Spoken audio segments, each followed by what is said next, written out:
Mas antes vocês vão se organizar em grupos, tá bom? Então, vou dar um tempinho para vocês rapidamente se organizar em grupos. Se conseguir lembrar do grupo da semana passada, vai ajudar, senão não tem problema.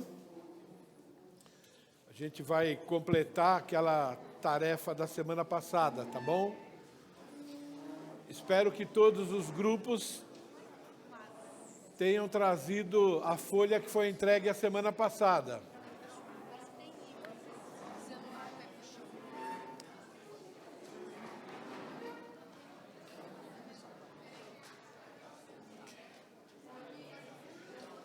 Obrigado, Adi. Plástica.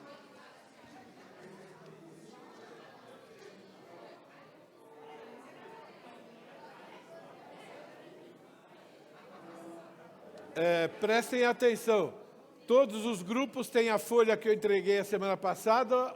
Não? Esqueceram algum? Eu ainda tenho duas que eu posso ceder. Vai precisar das duas? Tá bom? É isso. É isso. Mas, puxar a sua orelha.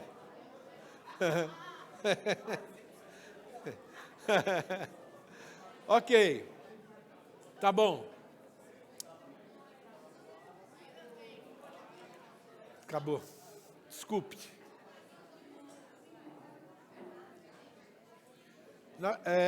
Eu entreguei a folha, mas vocês têm no livrinho de vocês essas mesmas folhas, tá bom?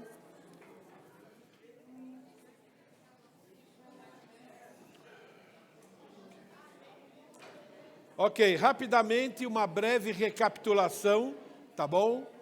É o seguinte, as pragas no Egito, na verdade, é uma guerra espiritual e também física, porque lá aconteceu aquelas coisas e foram todas reais, e na verdade é Deus executando juízo sobre os falsos deuses que os egípcios criaram para si mesmos. Então, na verdade, é um juízo de Deus contra a idolatria. Em outras palavras, é o juízo de Deus ou a condenação de Deus contra os idólatras. E lá Deus estava provando que Ele é o único Deus verdadeiro. E para fazer isso, Ele usou todos os milagres, mostrando que os deuses ou os falsos deuses e deusas que os egípcios adoravam, que eles acreditavam que recebiam daqueles deuses o cuidado e a proteção, que na verdade tudo aquilo era uma mentira, e que eles deveriam realmente confiar no único e no verdadeiro Deus. Então, nós vemos que as pragas, então, têm como objetivo, ou Deus usou as pragas com o objetivo de demonstrar que os deuses egípcios eram falsos deuses, deuses que não têm poder nenhum. Moisés, ele se encontra com o faraó, e veja bem, Moisés, ele vai diante do faraó como porta-voz de Deus. Então, quando ele vai falar com o faraó, ele fala como se Deus estivesse falando com o faraó. Tanto que ele dá uma ordem para o faraó. Ele diz, Deus mandou você deixar o povo ir me servir lá no deserto, ou adorar ao Senhor no exército. E o faraó, vocês lembram, o faraó entendeu que era uma ordem, claramente. E o faraó, então, ele faz uma pergunta, que na verdade, ele faz uma pergunta e faz duas afirmações desafiadoras. Ele desafia o Deus de Moisés. Ele diz, quem é o Senhor para que eu lhe obedeça e deixe Israel sair? E ele afirma, não conheço o Senhor. A palavra Senhor lá é Yahvé. Ele diz, o Deus Yahvé eu não conheço. Aqui no Egito a gente tem de 65 a 85 deuses, e Yahvé não faz parte desse grupo que a gente adora. E ele pergunta, não conheço. Então, ele decide, eu não vou deixar o povo sair. Essa pergunta e essas duas afirmações do faraó, na verdade, revelam o menosprezo que o faraó e todo o Egito tem para com Deus. É muito importante que nós notemos que os dias que nós estamos vivendo hoje é os mesmos dias, o mesmo contexto lá do Egito. Hoje as pessoas menosprezam Deus. Como é que eles menosprezam Deus? Menosprezando os ensinos de Deus, não levando em consideração as suas ordens. Então a gente vive, né, no mesmo contexto. Diferenças de nome dos nomes dos deuses, mas ainda o coração do ser humano é o mesmo, né? E o Deus de Israel, que é o nosso Deus, Yahvé, ele faz uma afirmação através de Moisés. Ele afirma que o faraó e todos os egípcios saberão quem ele é. Saberão. Ele diz lá em Êxodo capítulo 7, versículos 5 e 17, saberão os egípcios que eu sou o Senhor, quando estender eu a mão sobre o Egito e tirar do meio deles os filhos de Israel. Ele repete, assim diz o Senhor, nisso saberás que eu sou o Senhor.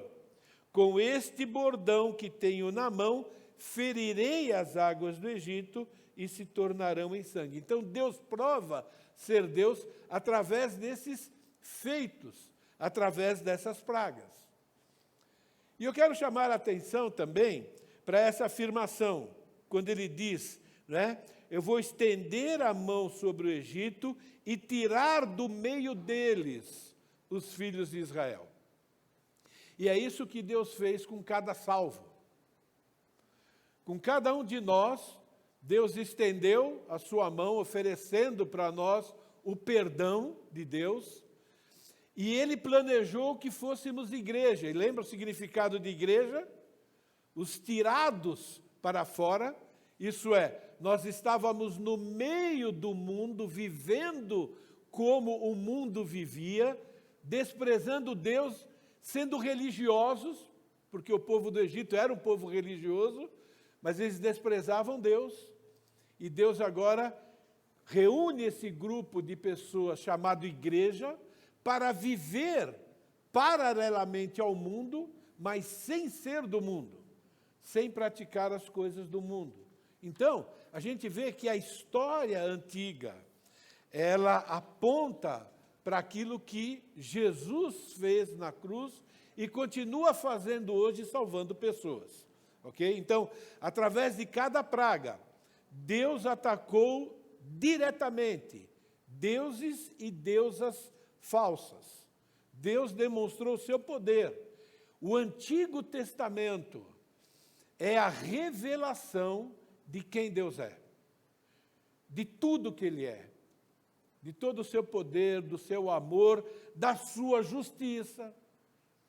Então, é isso que nós estamos estudando aqui. Então, não é uma mera história, tudo isso se aplica a nós.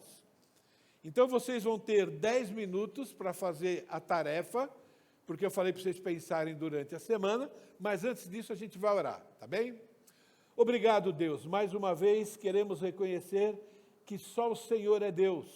O Senhor é o Deus Todo-Poderoso. O Senhor controla tudo e controla todos. E o Senhor tem um plano. O Senhor tem um plano para nós que somos seus filhos. O Senhor tem um plano para a humanidade. O Senhor tem um plano para o planeta Terra. O Senhor tem um plano para o universo todo, ó Pai. E graças ao Senhor Jesus, o Senhor tem um plano especial, eterno, abençoado para cada um de nós. Ajuda-nos, ó Pai, à medida que nós estivermos estudando esses textos bíblicos, que nós possamos ver quem o Senhor é, que possamos ver todo o teu amor, que possamos ver todo o teu poder, que possamos ver toda a tua justiça, que possamos ver o amor que o Senhor tem por aquilo que é correto, o ódio que o Senhor tem por aquilo que é pecado, ó Pai. E que esse estudo nos ajude a te conhecer ainda mais profundamente e sermos transformados, ó Pai querido, em pessoas que vão ou continuam ou que estão aprendendo a temer ao Senhor. Pedimos isso em nome do Teu Filho Jesus. Amém. Então, 10 minutos, vocês vão ler essas pragas, vocês vão relacionar os deuses que vocês acreditam que estão sendo julgados através dessas práticas, tá bem? Falei sobre isso a semana passada, se alguém tiver dúvida, me pergunte. Podem começar, vou contar 10 minutos a partir de agora. Se precisar de mais tempo, a gente dá, mas por enquanto o desafio é 10 minutos, tá bom?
Ok, pessoal, eu sei que vocês não terminaram. Agora prestem atenção aqui, tá bom? Porque no domingo que vem a gente vai continuar, tá bom? Mas é um exercício bastante interessante, né? Hoje eu só vou tratar da primeira praga. E eu quero passar para vocês alguns ensinos da Palavra de Deus em relação a essa primeira praga. Mas grupo 5, quem é o grupo 5? Levanta a mão, grupo 5. Está com o númerozinho aí, quem é o grupo 5? Ou não tem grupo 5? Tá ok, vocês são o grupo 5. Ok, então, fala para nós, nas águas do Nilo, quando foram feridos, quais são os deuses que vocês acham que foram atacados por Yahvé? Prestem atenção, aí cada grupo, se não concorda ou quiser acrescentar algum deus, se preparem, tá bom? Para ajudar. Então, grupo 5.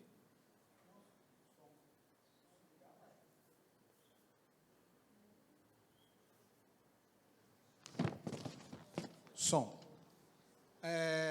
Para Águas do Nilo, a gente colocou somente o Hatmerit. Ok.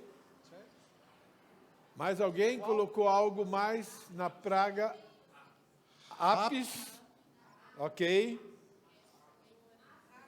E Orizes. Rapi, o terceiro, né?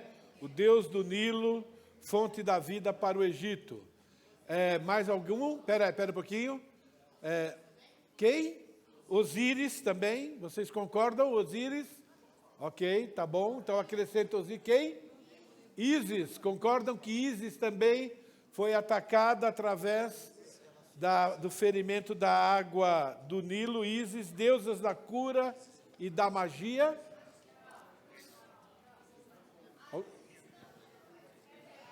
Ok, então veja bem o raciocínio. A deusa da magia não foi capaz de desfazer aquilo que Deus fez. É um certo? Ok, talvez ela entre em todas, mas é um bom argumento, concordam? Ok, muito bem. Mais algum deus? Alguém crê que deve acrescentar? Não? Ok, tá bom. Na semana que vem a gente vai continuar. Oi, Annelise, pois não. Ok, os peixes morreram. E qual é o deus que trata sobre essa questão de peixe? Hatmit, é isso? Ok, vocês concordam? Como é que fala aí? Isso aí, ó. Vou chamar ela para ler os nomes dos deuses aqui. Vocês concordam porque os peixes morreram, ok? Tá ótimo. Depois a gente continua na próxima aula sobre isso, mas eu quero falar um pouco sobre a ordem das pragas, tá bom? Fiz algumas pesquisas, também o próprio livro do professor trouxe bastante informação. Os egípcios atribuíam aos seus muitos deuses, segundo eles, entre 65 e 85 deuses. Tem um livro, Moisés e os Deuses do Egito, estudo sobre o Êxodo, de John Davis, que ele traz sobre essas informações. Agora, o que é muito importante a gente entender sobre a cultura egípcia, muito parecida com a cultura indígena, não é? Os deuses, para essas pessoas, afetavam todas as áreas da vida deles. Para eles não tinha área que é o acaso. E às vezes nós, que temos o único Deus, acabamos acreditando, né, que alguns acontecimentos da nossa vida é o acaso. Né? Para eles, não. Né? A comida, a saúde, o bem-estar, dependia desses vários deuses, e eles prestavam uma adoração religiosa, um ritual, para, entre aspas, satisfazer todos esses deuses. Era uma escravidão tremenda, mas, ao mesmo tempo, mostra a religiosidade e o valor que era dado a esses deuses. Eles temiam de verdade esses deuses. Então, a agricultura, né, a colheita, o bem-estar, né, cada coisa permanecer em ordem dependia desses deuses. Então, o Senhor, Yahvé, o Deus verdadeiro, ele enviou as pragas sobre os egípcios para demonstrar que ele é soberano, que ele é único. Ele teve que fazer isso de forma prática para nós, porque aquilo foi real. Nós não estávamos lá, ok? Mas nós estamos lendo como é que Deus se revelou de maneira visível, de maneira palpável. E nós temos que lembrar que esse é o nosso Deus. Então, ele usa as pragas para demonstrar de maneira clara a superioridade dele sobre esses vários deuses, para mostrar que ele era único e que ele era verdadeiro, e também com o propósito de que pessoas do Egito crescem nele. Foi um juízo, mas também foi um ato de amor.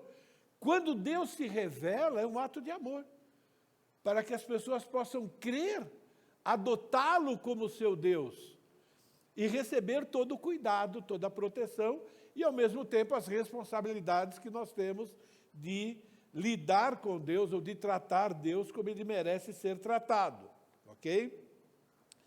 É muito importante também que a gente entenda que ele usou esses milagres lá no Egito, numa época em que o Egito era a maior potência daquela região.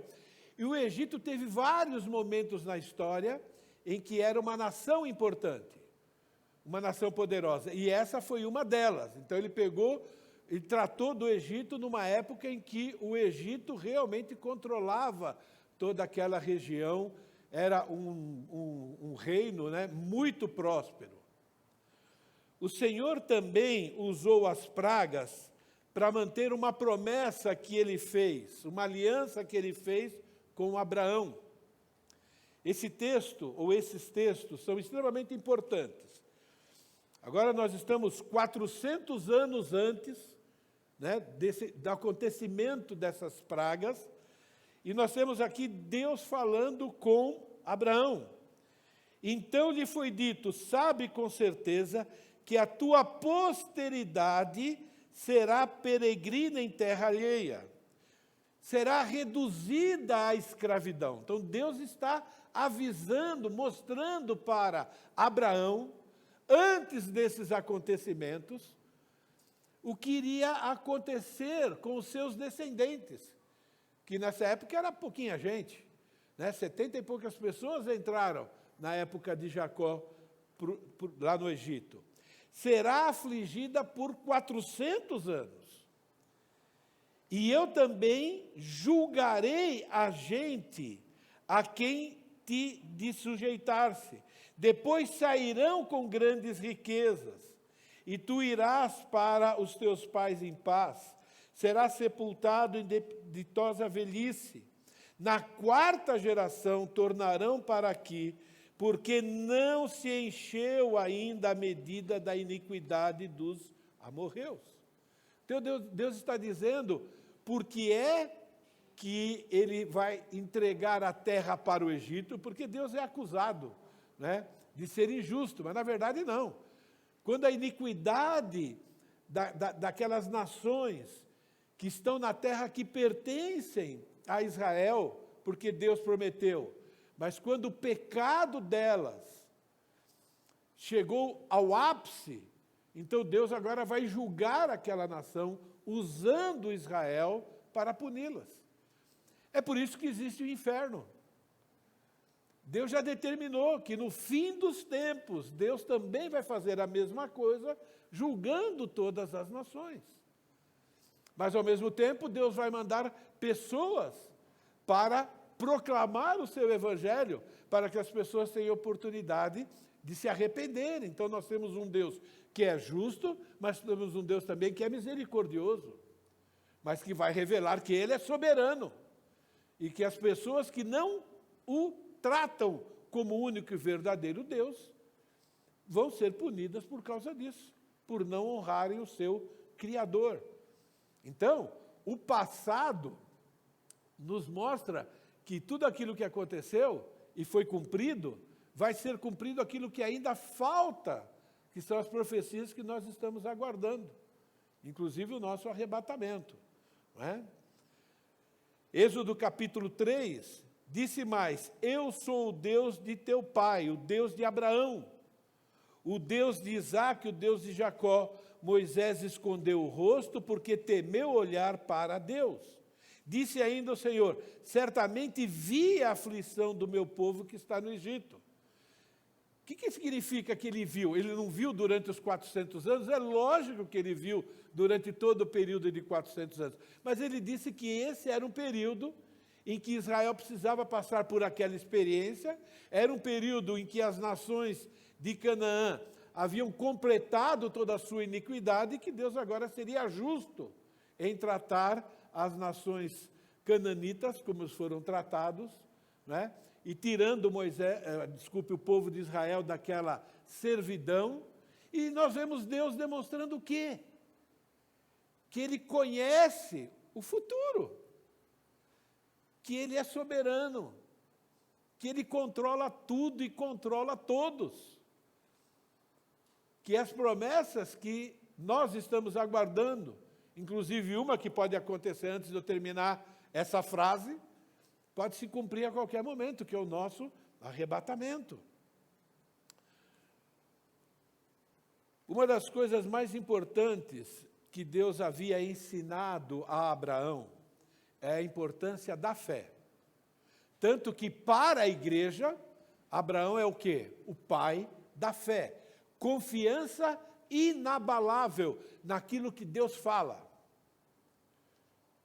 naquilo que Deus deixou escrito. As pragas que levaram a saída, o êxodo do povo do Egito, é o cumprimento das promessas de Deus.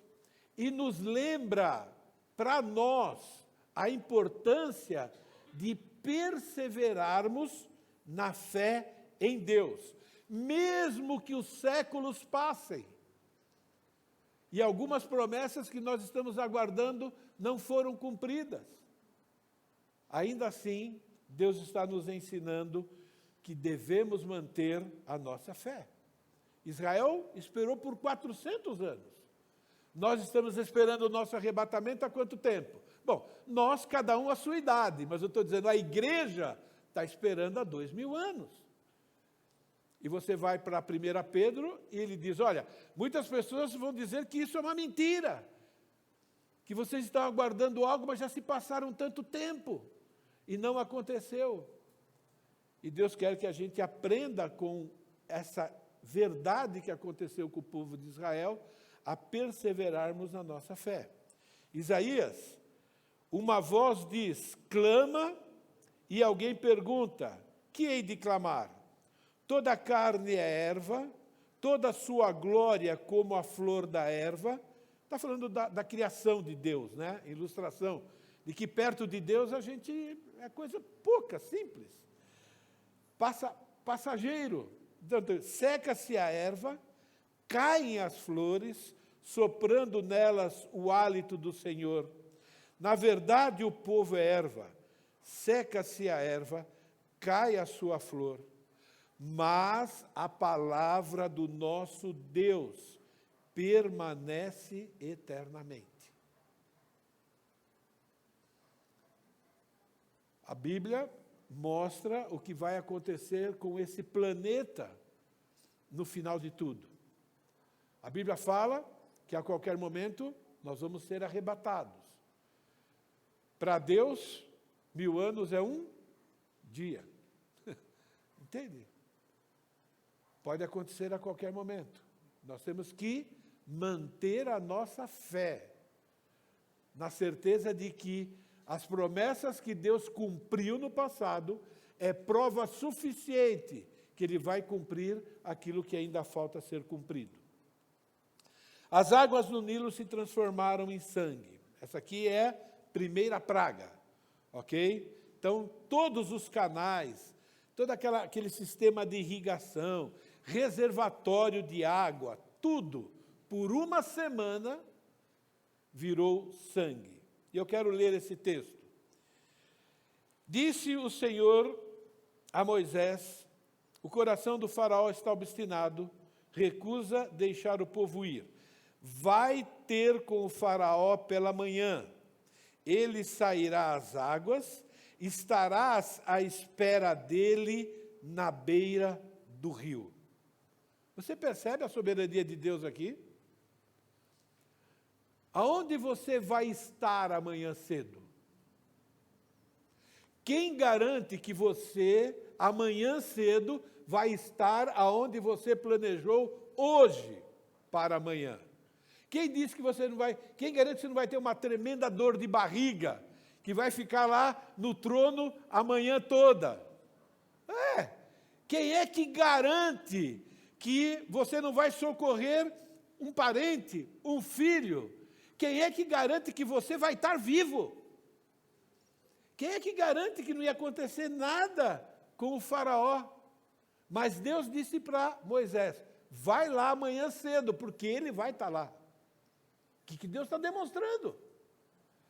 Ele é soberano sobre a nossa vontade, sobre o nosso corpo, sobre cada detalhe da nossa vida. Essa é a melhor maneira de estudar teologia, de vermos quais são as qualidades e o poder do nosso Deus. Irmãos, isso aqui está escrito para nós. Entende? Cada detalhe da nossa vida está debaixo do cuidado de Deus, da vontade de Deus e do plano eterno que Deus tem para você e para mim. Às vezes a gente está tão acostumado a ler isso, né, como se fosse uma história, mas é uma história real. Deus escreveu isso para exemplo nosso, esse é o nosso Deus. Por isso que a gente pode orar, por isso que Deus ordena, devemos levar tudo a Deus em oração, qualquer assunto. Ele diz, levem tudo. Por que vocês andam ansiosos? Por que vocês estão preocupados? Né? Levem tudo e não esqueçam das ações de graças. Porque nada da nossa vida está escapando do cuidado e do controle de Deus. Nada. Área profissional, acadêmica, social, né? Tudo. Tomarás na mão o bordão que se tornou em serpente e lhe dirás, o Senhor, você vai falar assim para aquele faraó lá metido, né? O Senhor, o Deus dos hebreus, me enviou a ti para te dizer, deixa, ordem de novo, deixa o meu povo para que me sirva no deserto. Irmãos, adoração ao Senhor é serviço prestado ao Senhor. Nós adoramos ao Senhor cantando, nós adoramos ao Senhor ouvindo os seus ensinos, anotando, cantando para Ele, e nós adoramos ao Senhor trabalhando, usando os nossos dons. Tudo isso é adoração. Por isso que eu tenho uma frase que eu aprendi, que eu já ouvi de uma outra pessoa, adoração não se presta se você não é adoração para Ele. Deus aceita a nossa adoração quando nós somos a adoração a Ele. Quando tudo que a gente faz, né, aqui e fora daqui, e mais fora daqui do que aqui, né, porque a gente passa muito mais tempo fora do que aqui. Não é? E Ele diz, nisso saberão que eu sou o Senhor. Eles vão saber que eu sou o único Deus. Essa é a primeira de mais 9 que virão. Mas eles vão saber, Deus está garantindo que o povo vai entender que os deusinhos deles eram deuses fracos, entende? E que o único Deus que merece ser adorado e que controla tudo é o nosso Deus, o único Deus. Fizeram Moisés e Abraão como o Senhor lhe havia ordenado. É isso que Deus espera de nós também, que nós façamos aquilo que Deus nos ordena na sua palavra. Arão, levantando o bordão, feriu as águas que estavam no rio, à vista do faraó, de seus oficiais. Toda a água do rio se tornou em sangue, de sorte que os peixes que estavam no rio morreram. o rio cheirou mal, e os egípcios não podiam beber a água do rio. Houve sangue por toda a terra do Egito. Porém, os magos do Egito fizeram também o mesmo com as suas ciências ocultas, de maneira que o coração do faraó se endureceu e não os ouviu, como o Senhor havia dito. Por quê? Que Deus permitiu que os magos, e eu vou falar mais sobre os magos, fizessem aquele tipo de algo sobrenatural, aquele tipo de milagre. Por quê? Porque, na verdade, os falsos deuses, eles existem. Eles existem. Satanás. O que Satanás quis fazer? Ele não quis ser Deus, ele não provocou uma rebelião junto com um grupo de anjos que se tornaram demônios para assumir o lugar de Deus. E quando Adão acreditou no que Satanás falou, ele aceitou Satanás naquele momento como seu Deus, como ele dizendo a verdade e o verdadeiro Deus dizendo a mentira. Então, irmãos, Deus permitiu aqui que Satanás se envolvesse, para que o coração do faraó fosse endurecido. Ele permitiu. Entende? É importante que nós saibamos que o diabo existe, que Satanás existe. E ele tem poder, e não é pouco poder. Perto de Deus, o poder dele não é nada. Mas ele tem poder. Entende? E ele cumpre os propósitos do próprio Deus, de separar aqueles que são filhos de Deus daqueles que não são filhos de Deus. Mas em todas essas ações a gente vai ver a soberania de Deus. Deus avisou, o coração do faraó vai ser endurecido. Eu tenho um plano, e esse plano vai chegar até a 10ª praga. E para o coração do faraó continuar endurecido naquele momento, para ele não ficar assustado, porque atacou um Deus, ou vários deuses poderosos, que a vida, né, de toda a terra do Egito dependia dessa água.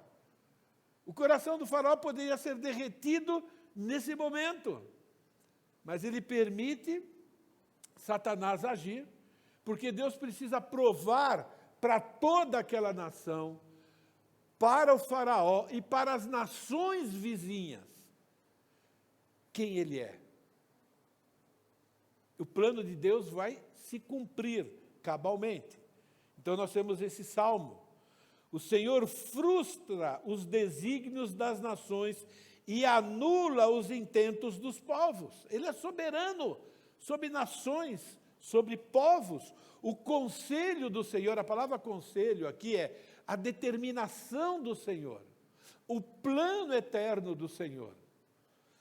Dura para sempre, os desígnios do seu coração por todas as gerações. Vocês estão preocupados com as nossas eleições que vai acontecer daqui a alguns meses? Entende? Qual é o nível da nossa preocupação em relação a isso?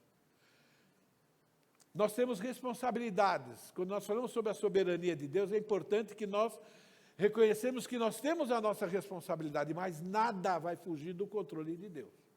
Isso tem que trazer paz ao nosso coração. Nós temos as nossas preferências, aquele que nós achamos, ou aqueles que nós achamos que são menos piores. Nós temos, e está certo, temos, e nós temos uma responsabilidade de escolher, baseado em princípios da palavra de Deus, né? Aquilo que nós julgamos que é melhor para a glória de Deus e para o povo brasileiro. Mas Deus frustra os desígnios das nações e anula os intentos dos povos. Esse é o nosso Deus. E nós temos que aprender a descansar nisso, não ficar desesperado. Pouco importa para nós quem vai ganhar. Nós que somos filhos de Deus, para nós pouco, temos a nossa responsabilidade, mas pouco importa. Deus está acima disso tudo. Ele faz assim, nações viram nada. E outras se transformam em nações poderosas, porque Ele é assim. Aquele livro muito bom, Confiando em Deus, mesmo que a vida nos golpeie, aflige, fere, temos aí um bom resumo sobre a essência da soberania de Deus. É a sua completa independência para fazer o que quiser e o seu controle absoluto sobre as ações de todas as suas criaturas. Nenhuma criatura, pessoa ou império é capaz de atrapalhar sua vontade ou agir fora dos limites dela, naquilo que Deus permite. Esse é o nosso Deus. Isso tem que trazer paz, tranquilidade, temor a Ele. E dependência dEle.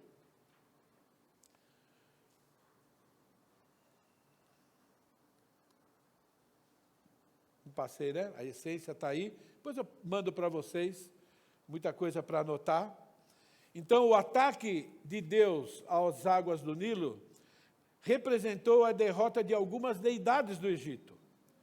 Né? Esquinum, que guardava as fontes do Nilo, Rapi, o espírito do Nilo, Osíris, cujo Nilo era considerado as suas correntes sanguíneas, Leite, que presenteava os peixes do Nilo, e Hathor, que protegia os grandes peixes.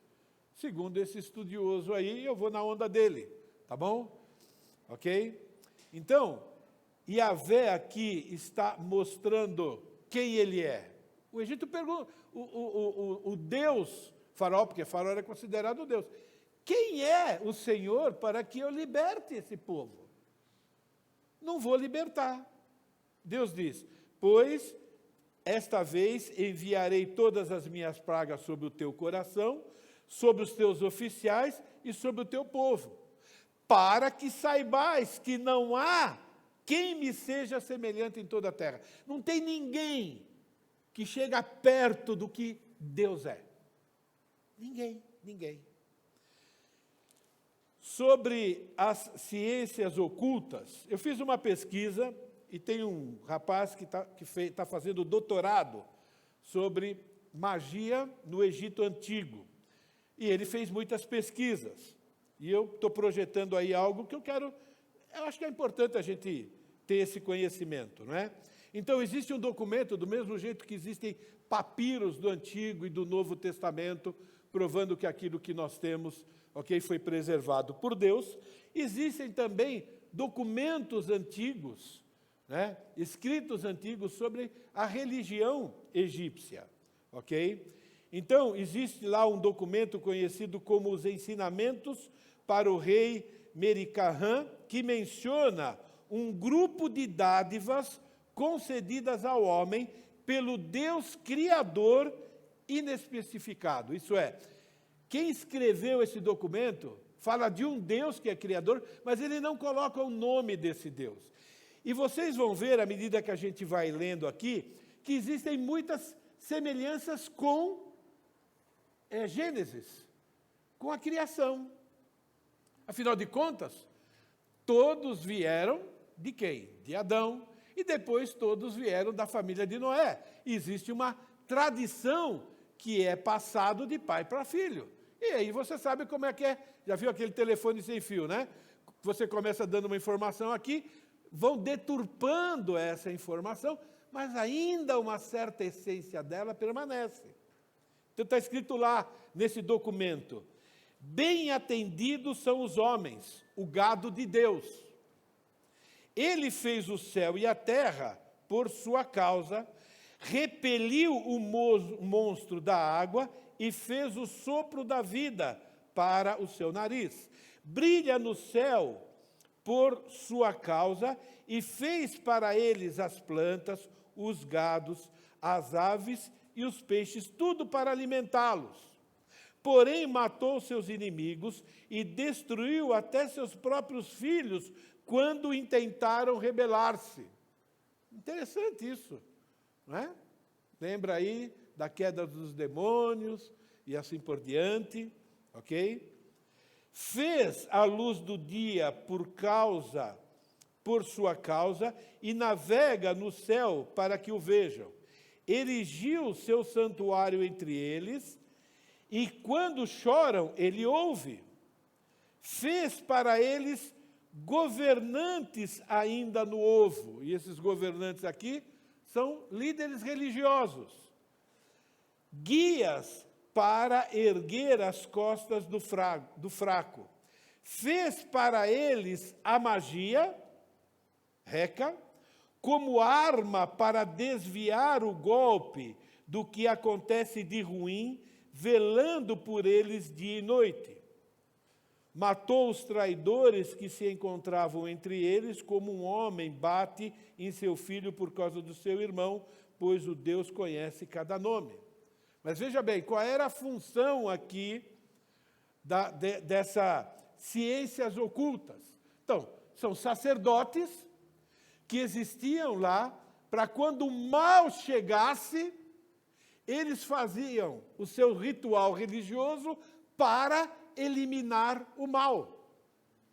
E foi isso que eles fizeram. Chamaram lá o pessoal das ciências ocultas. Eles conseguiram, porque Deus tinha um plano, de fazer com que água se transformasse em sangue, mas eles não conseguiram reverter o que Deus fez. Entende? Eles não conseguiram cumprir esse plano de impedir o mal. Ficou por 7 dias como Deus tinha planejado. Então, irmãos, biblicamente falando, que é o mais importante, os magos são agentes de Satanás. Eles têm e tinham um certo poder. Poder para realizar feitos sobrenaturais. Qual é o propósito disso? Enganar as pessoas. Manter as pessoas dentro do quê? Da idolatria. Mantê-los dentro da condenação ao sofrimento eterno. E Jesus falou sobre isso. Mateus capítulo 24, porque surgirão falsos cristos, falsos profetas, operando grandes milagres, ou grandes sinais, e prodígios para enganar, se possível, os próprios eleitos. Nem todo sobrenatural vem de Deus. Cuidado com o que eu estou dizendo, nem todo sobrenatural é charlatanismo, isso é, mentiras. O propósito é para enganar as pessoas, mas são feitos verdadeiros. Por isso que nós não temos que nos impressionar. Apocalipse, capítulo 13, você vai ver aqui milagres que Deus fez, mas agora são feitos por Satanás. A besta que vi era semelhante ao leopardo, os seus pés como de urso, e a sua boca como de leão. E o dragão lhes deu o seu poder, o seu trono e grande poderio. Também opera grandes sinais, de maneira que até fogo dos céus faz descer a terra, diante dos homens. Seduz os que habitam sobre a terra por causa dos sinais que lhe foi dado executar diante da besta, dizendo aos que habitam sobre a terra que façam uma imagem à besta, aquela que, ferida a espada, sobreviveu, e foi dado comunicar fôlego à imagem da besta, para que não só a imagem falasse, como ainda fizesse morrer todos quanto não adorassem a imagem da besta. Está na Bíblia. Deus permite que Satanás opere alguns milagres. Faz parte do plano de Deus, para separar aqueles que têm fé nele daqueles que não têm. Quem sou eu para tentar entender a mente de Deus? Entende? Então, cuidado, né? Quando a gente vê algo sobrenatural, a segunda pergunta é, primeiro, qual é o intento disso? Se é me afastar do Deus vivo, eu já sei quem é que está por detrás dele. Então, nas primeiras pragas, Deus permitiu que isso acontecesse. Deus permitiu, por exemplo, que o faraó endurecesse o seu coração por causa disso. Porém, da terceira praga em diante, Deus disse, agora Satanás não vai mais agir. Então é muito importante que a gente entenda que Satanás só age quando Deus permite. Lembra a história de Jó?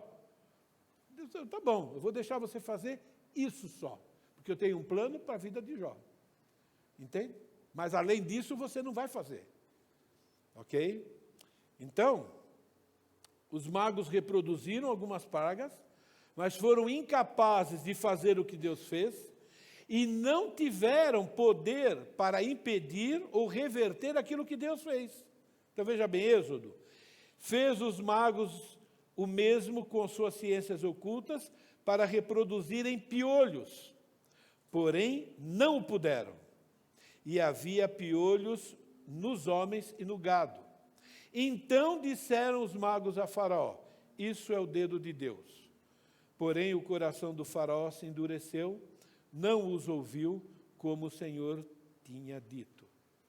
Gente, essas pragas é uma luta que começou lá, né, em Gênesis. Deus versus Satanás. Deus já profetizou, né? Jesus veio, foi ferido no calcanhar, esmagou a cabeça da serpente.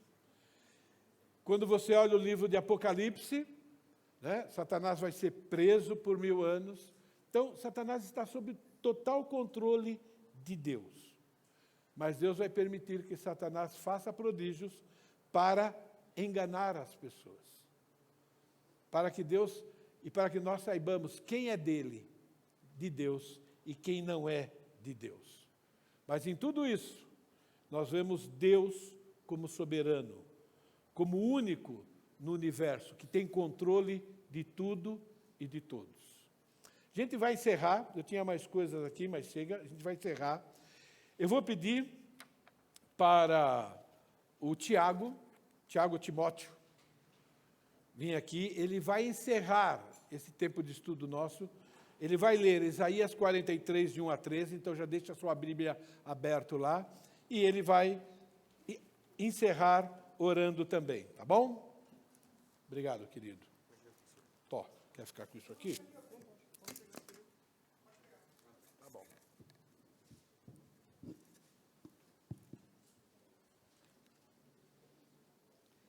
Eu vou ler a revista atualizada.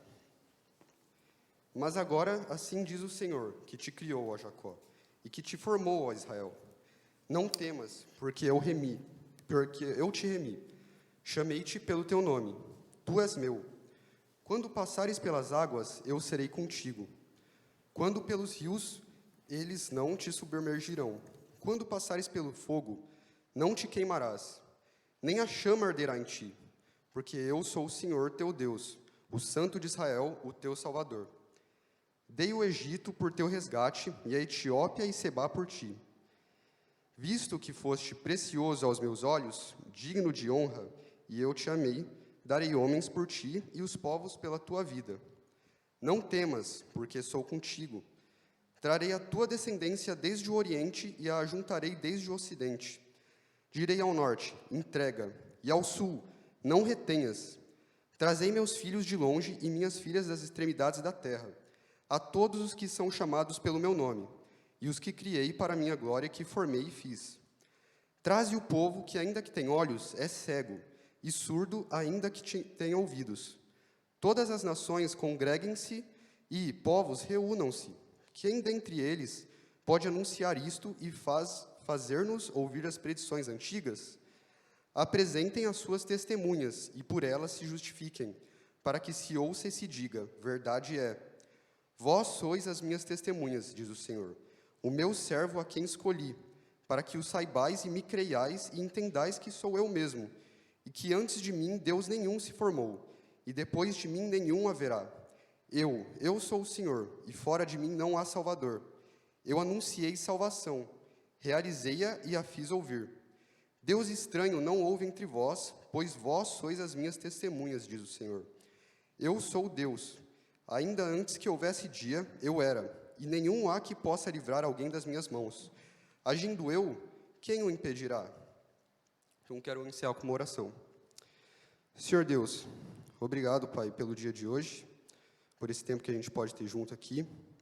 Te agradeço também em especial, Pai, pela sua soberania, por tudo que o Senhor faz por nós, Pai, por tudo que o Senhor nos concede, mesmo quando a gente não tem capacidade de pensar sobre isso, né, Pai?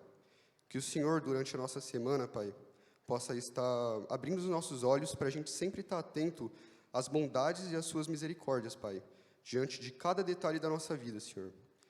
Que assim como esse povo, Pai, a gente possa estar crescendo, né, em conhecimento do Senhor, em conhecimento da Tua Palavra e também no reconhecimento, Pai, da nossa total dependência de Ti. Que a gente sempre, Pai, possa fazer o exercício de separar aquela pequena parte que é de responsabilidade nossa, Pai, e entregar todo o resto em Tuas mãos, Senhor, buscando exercer a nossa fé e dar um bom testemunho para aqueles que estão ao nosso redor, Pai, principalmente aqueles que não Te conhecem ainda. Que esses falsos mestres, Pai, e falsos deuses possam perecer diante de Ti, Pai, que Tua Palavra prevaleça diante de toda a nossa vida, Senhor, e que a gente possa passar a nossa semana com a esperança, Pai, descansando, buscando, Pai, e ansiando pela Tua volta, Senhor, e que todas as nossas decisões, todos os nossos pensamentos, as nossas ações sejam voltadas com esse anseio, Pai, de nos apresentar dignos da Tua salvação quando o Senhor voltar.